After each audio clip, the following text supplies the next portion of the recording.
Les élèves ont écrit une histoire d'Halloween et puis ils doivent la transformer en présentation Scratch. Ils apprennent à gérer des problèmes, à retourner dans les séquences pour voir où est-ce que ça fait défaut pour ajuster. La persévérance, beaucoup. Ça les aide beaucoup pour l'histoire aussi parce qu'ils écrivent leur histoire puis des fois, il manque des petits bouts dans leur histoire et quand ils viennent pour le mettre en présentation Scratch, bien là, ils voient que j'ai pas écrit dans l'histoire que mon personnage doit se rendre à cet endroit-là. Tandis que s'ils ne le font pas dans leur histoire, dans la représentation Scratch, bien, on voit très bien que le personnage ne bouge pas, qu'il n'est pas au bon endroit, mais ils ont de la difficulté des fois à le voir dans leur histoire écrite. Organiser les choses par séquence, la résolution de problèmes. Donc, quand il y a un problème, plutôt que de se décourager, ils retournent pour aller voir où exactement est le problème, pour voir qu'ils peuvent, eux-mêmes, ont le pouvoir d'aller dans leur présentation et de la modifier.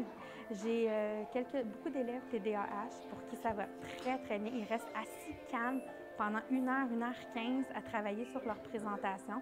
J'ai 2 élèves qui ont des troubles de langage sévères qui, eux aussi, réussissent très bien. Ça leur donne une fierté parce que leur histoire, l'écriture, c'est pas toujours facile, tandis qu'ils arrivent à passer leur message dans la présentation, ce qui est plus difficile pour eux à l'oral ou à l'écrit. Et travailler sur Scratch, c'est difficile pour toi ou c'est facile? Moyen. Moyen. C'est quoi le plus difficile pour toi?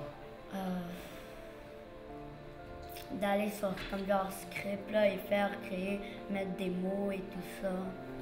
Mettre un autre arrière-plan, puis de dire à l'arrière-plan au bon moment de changer à l'autre arrière-plan. De programmer les lutins pour qu'ils bougent. Ça nous aide à étudier, puis ça va nous aider quand on sera grand à savoir beaucoup sur la programmation. Moi, j'aime beaucoup faire bouger les bonhommes puis les programmer. Moi, j'aime beaucoup la programmation, quand on programme les choses pour qu'ils bougent sans qu'on ait besoin de les bouger par nous-mêmes.